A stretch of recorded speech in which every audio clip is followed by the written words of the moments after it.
Hi, welcome to the Dartarian Show. I'm Alexander Dartarian. And I'm Dominic Sykes. And today we're going back to the urban legends. Yes. We're going to Arizona. Been a while. Yeah, it has been a while. Anyway. Yeah. Well, we took 2 weeks off. Yeah. You were gone for 1 week, and Yeah. Trey was sick, so she couldn't fill in. And So we had to. and last week I just wanted to take a break, like a mental health weekend. Yeah. But we're back with the Arizona, and I found some actual Native American urban legends specifically for the state. Cool. So I really wanted to, like, out west, you think of, like, when you think of urban legends, you want to hear about Native American. legends, you know? Usually. Yeah. So I did a deep dive to get those for our audience. Cool. And so go ahead and start us off with your urban legends, and then I'll jump in and read some Native American urban legends. All right. So my first one is Luana's Canyon echoes with the voices of the dead. During the 1800s gold rush, everyone wanted a piece of the action. A family that headed west built a cabin in the canyon, and the father would go out into the mountains to search for gold. He'd come back every few months to provide food for his family, but 1 month he didn't come back. His family started starving to death, which drove the mother insane. Instead of watching them die, she put on her wedding dress and chopped her children up. After she realized what she did, she began wailing and begging forgiveness, and the mother's screams can still be heard at night in the canyon. Wow. So that one's pretty cool. That's the Luan Canyon. Luana's. And Arizona's, that's mostly desert, right? Yeah, Yeah. pretty much. Like desert, canyons. flat canyons, Yeah. stuff like that. That's where the Grand Canyon's at. Okay. So it's I mean, there's some mountainous regions. so I when think, you watch too, an but- out west movie, like a Uh-huh. cowboy movie and stuff, and they're Yeah. riding through and this desert, and you see canyons Arizona, everywhere and New stuff. Mexico, Utah. Yeah. All So those. that's pretty much Yeah. where all you see it. Okay. So my first Native American urban legend's called Horned Toad and Giants. Hmm. The Makwa have a legend that long ago, when the principal mesa that they occupy was higher than it is now, when they owned all the country from the mountains to the great river, giants came out of the west and troubled them, going so far as to dine on the Makwa. It was hard to get away from the monsters, because the only way they could do it was from top of the mesas. The king of the tribe offered the most handsome women in his country and 1,000 horses to any man who would deliver his people from the giants. Right. The king was eaten like the rest, and the citizens declined to elect another because they were beginning to lose faith in kings. Mm-hmm. Still, there was only one young brave whose single thought was how to defeat the giants and save his people. Right.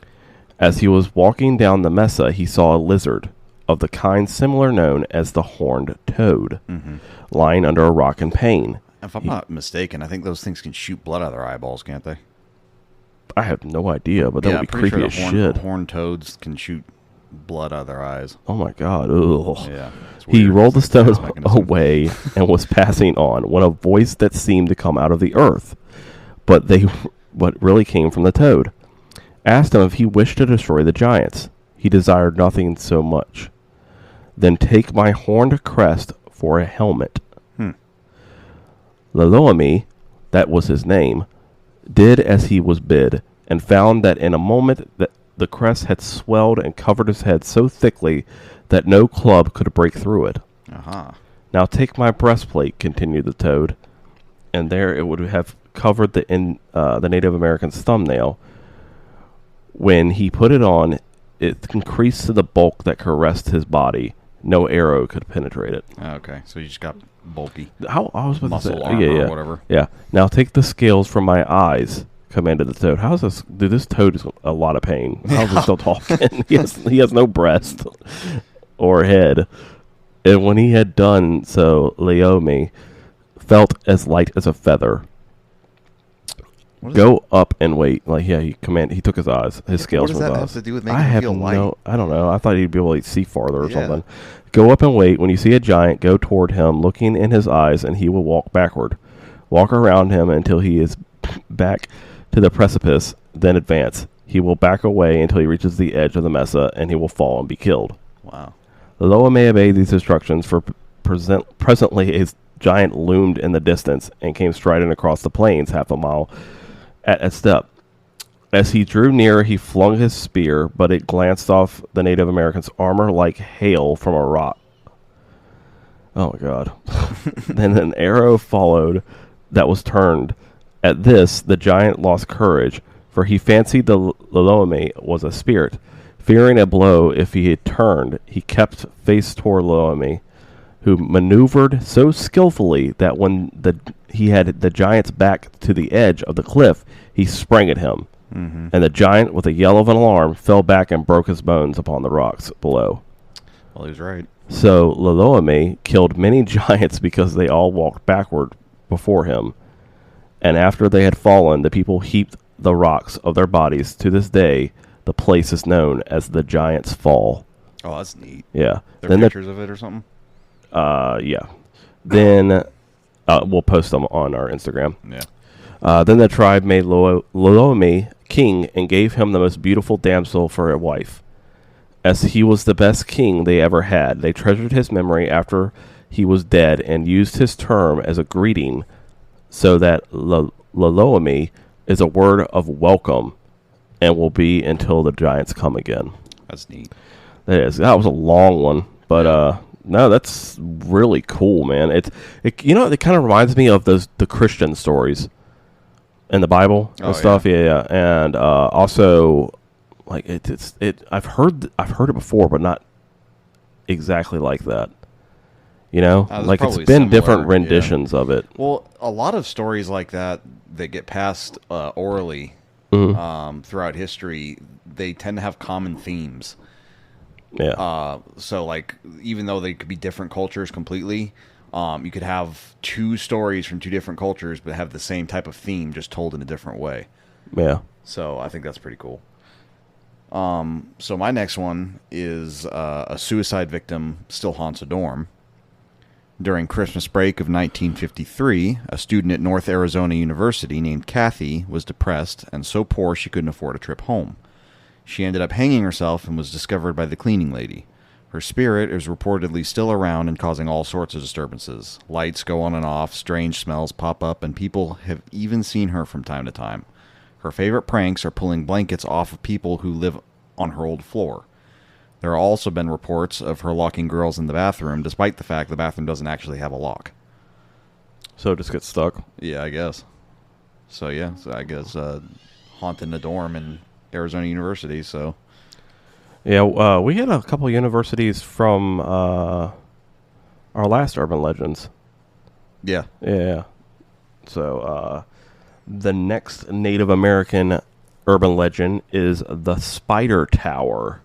That sounds cool. In Dead Man's Canyon, a deep gorge that is lateral to the once populated valley of the Rio de Chile, Arizona, stands a stark spiral of weathered sandstone, its top raising 800 feet above its base in the sheer uplift.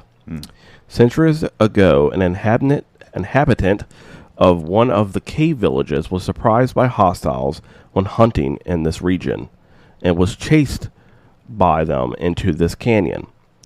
As he ran, he looked vainly from side to side in the hope of securing a hiding place, but nothing came from the source. Nothing came of it. For an approaching enormous obelisk,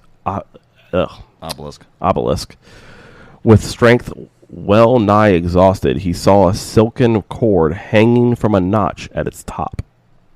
Hastily knotting the end about his wrist, that it might not fall within reach of his pursuers, he climbed, setting his feet into the roughness of the stone and advancing hand over hand until he had reached the summit, where he stayed drinking dew, feeding on eagle's eggs, until his enemies went away, for they could not reach him with their arrows, defended as he was by points of rocks. The foeman having gone, he safely descended by the cord and reached his home. This help had come from a friendly spider who saw his plight from her perch at the top of the spire, and weaving a web of extra thickness, she made one end fast to a jag of rock while the other fell within his grasp. For she, like all other of the brute tribe, liked the gentle cave dwellers better than the remorseless hunters, hence the name Spider Tower. That's neat. It's a big spider. I was like, it's a huge spider. Be able to, well, everything was like bigger back then, right?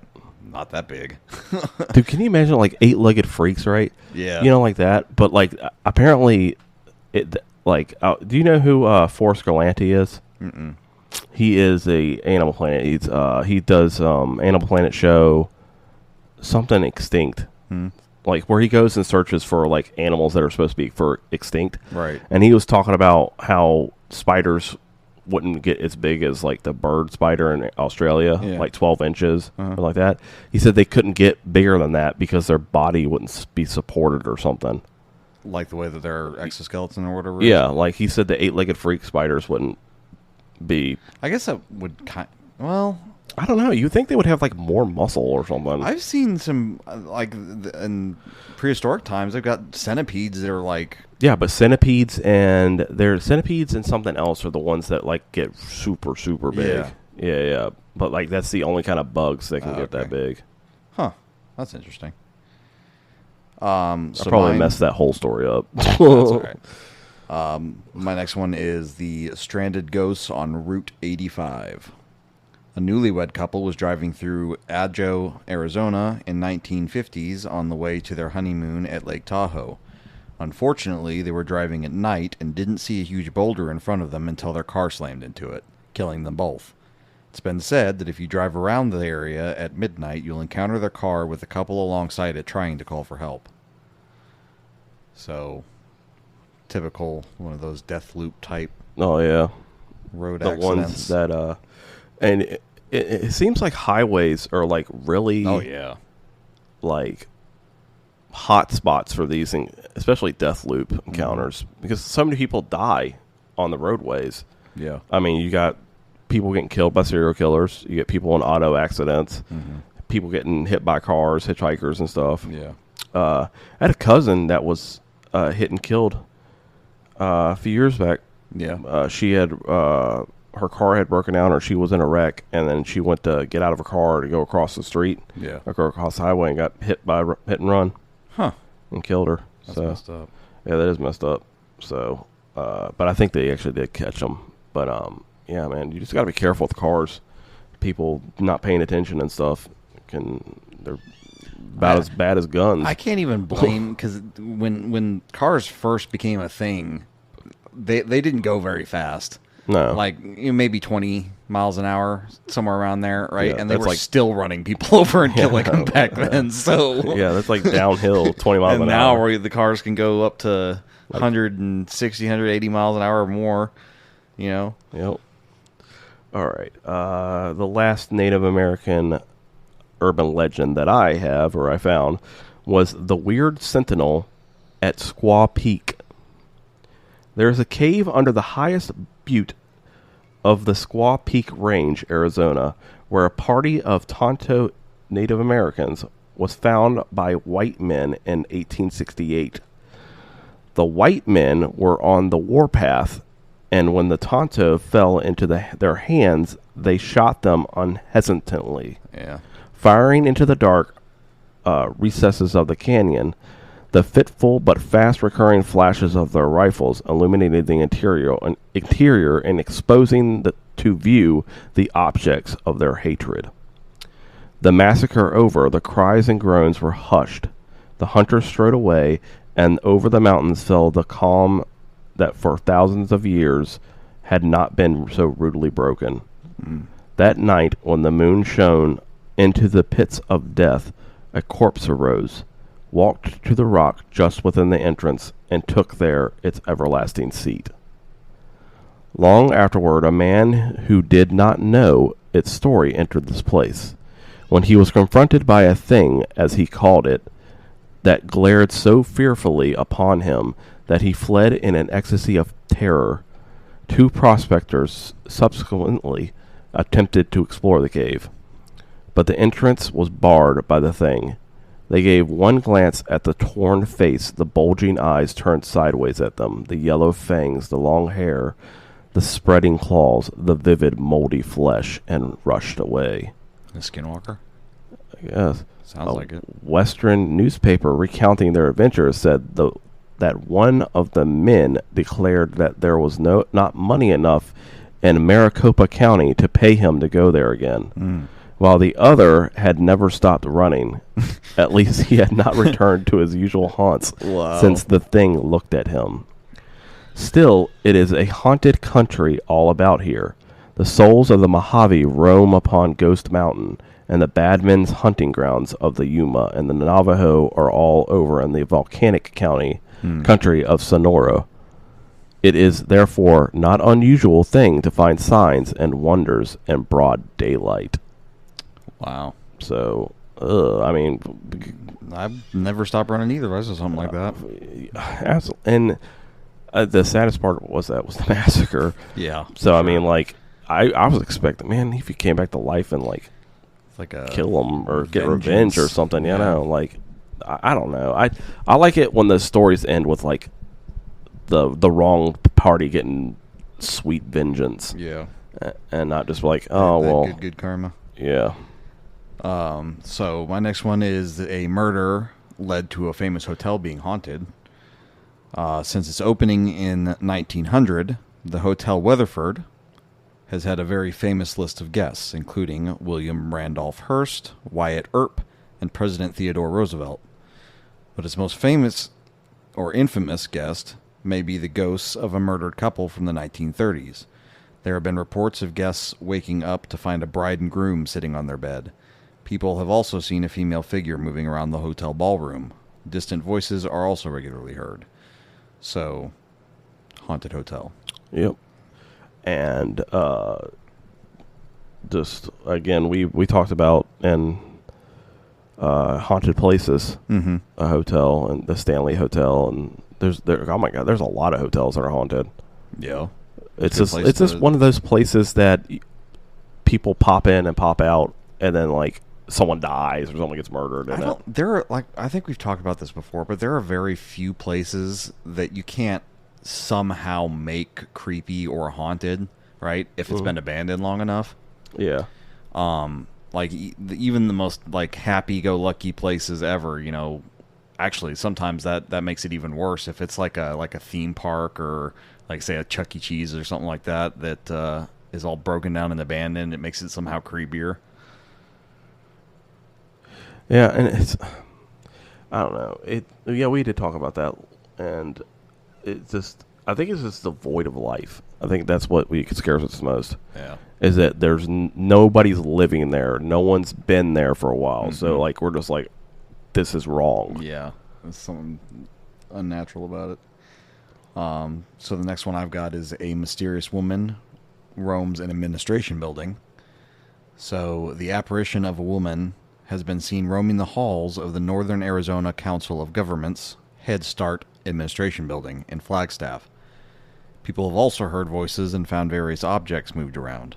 Doors are suddenly locked and keys no longer work.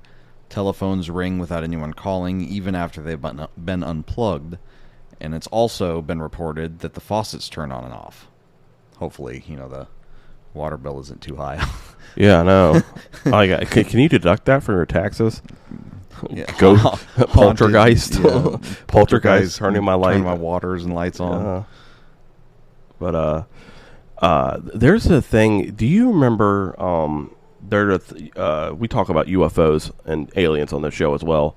Do you think that? Have you ever heard of the Phoenix Lights? Yeah. Yeah. Yes. It was like a triangle-shaped lights, like they're going down and stuff. Formation, Yeah. But it was on national news. Yeah. Like people are like, "This is crazy. This is There aliens." are still some people that think that's a hoax. Well, it's because the Air Force. At first, the Air Force was like, "No, we don't know what the hell's going on." Then they're like, "Oh, we're firing off flares." Yeah, for a training flares, and they blame exercise. flares. And it was just like one of those scariest things ever. Yeah. Like because like it harkens back to like Independence Day, Yeah. like oh shit, like are they here for War of the Worlds and or stuff like are that. they here for like oh we're just trying to help you people out and Yeah. stuff. But no, I was wondering because It's like not the only we're talking place about that they've Arizona. seen either. It was Arizona. I think California had one too, that was like that. Yeah, and they're all over the world where UFOs, and especially since now new information is coming out, a lot more sightings are being confirmed and everything. But I was just wondering if you'd heard of the Phoenix Lights. Yeah. Yeah, I was glad you brought that up because I'd almost completely forgotten about that. Yeah, it's just creepy. If you guys ever decide to look into that, just look at the news coverage of that event, and Yeah. and there's people that have been abducted during that time period, and they tell their stories and stuff. And I listened to a good episode of Coast to Coast AM about that. Right. So I don't know. About the lights. Yeah, the Phoenix Lights. I've been to Arizona. Have you? Yeah. Went to Grand Canyon, went four-wheeling, and horseback riding. Really? Yep. I've never been past the Mississippi. When we went, I was a kid, and they had these trails that you could walk down the Grand Canyon, and sometimes they have guides that would have donkeys, and then you could ride the donkeys down it, but we weren't about to have that because it's high enough as it is, and even though the donkeys are like really sure-footed and know better than anything else how to get across or whatever, No. it's still freaky. I wouldn't. You know what? I wouldn't ride a donkey down there, but I'd ride a goat. It's the same concept though. Yeah, I They're know, both but really sure-footed. Yeah, but like what I'm talking about, like Yeah. or the rams. I'd ride a mountain mountain goat goat or a ram I don't because think those they'd let you. motherfuckers can they can climb. Yeah. Like get one of those big ass rams, Yeah. like in Thor: Love and Thunder. Oh, yeah. Yeah. Yeah. Those goats that scream. Or Yeah. whatever. Yeah, but man, those definitely it did take us a while to find those Native American urban legends. But I apologize if I mispronounced tribe names or nation names and names in general. I'm horrible at English words, and I've been speaking English all my life. But yep. So Urban Legends Arizona down for the count. Definitely Some interesting ones. I like the Native American ones. Yeah. I think because it just feels like there's more. It comes with behind history, them, and it yeah. also causes it's like morals and stuff. There's Like always a lesson to be learned. Really. yeah, like I mean, if he basically with the first one with the horned toad and the giants, I mean that right there is saying, hey, if you have a problem, outsmart your enemy. Yeah. You can't win by brute force. Right. Like outsmart them. Yeah. And that's what he did with the Giants. And I think that was a great story. Like I said, I've heard other funny? renditions of it, but It'd that be was hilarious. Is you're sitting here, right? You're talking about oh, that's the moral or whatever, and then you ask somebody that's actually from that from that tribe nation, yeah. and the nation, and then you go and ask them, oh, what's the moral of the story? And they're like, oh, there is no moral. It's just This is a story. just a story. Yeah. Everybody's always- trying to overanalyze it or I whatever. always feel like that though. Like I like, oh well, it's this 'cause is we don't- what we wouldn't understand. Yeah. I mean, it's like. Oh, this is what it means, and like I'm just like, someone comments and it's like, no, no, you're that's an not idiot. what it means. You're an idiot. No. But yeah, I mean, Urban Legends Arizona's down. We're only doing one more Urban Legends this season, and it's the great North Country right above us, good old Canada. Oh, Canada. Sorry. so not a state. Just No, not a state. We're going worldwide, baby. All right. And not worldwide, but we're going to the north of us. We'll get to all the other countries, but we're doing Canada first. We're also going to be doing Bigfoot. Yep, Bigfoot will be Next our episode. next episode. Which there's probably some sightings in Arizona. We're gonna read off a crap load of sightings Bigfoot sightings are everywhere. and maybe might be evidence recently that we found that may prove the existence of Bigfoot. Yep, we're going to be the Find ones out. that do it. We're going to. No, We're it's gonna be the it's ones actually a that find. scientist, lady scientist. I don't know what she is. She studies DNA. So animal DNA and human DNA and stuff. Jeez, Yeah. I'd have to. I can't. I wrote her name down. I can't remember it right now. All right. But thank you guys for listening. You know what to do. Hit that 5-star rating, that thumbs up if you're listening to us on YouTube. We never talk about YouTube. Comment below if you're listening to on YouTube, and let us know where to get better, if we mispronounce something, Yeah. or if we left one of your favorite urban legends out. Yeah, just add some. Yeah, add some. Let us know. We answer comments. We answer emails. Yep. We answer everything. So we'll see you next episode for Bigfoot. Thanks for listening. Thank you for listening.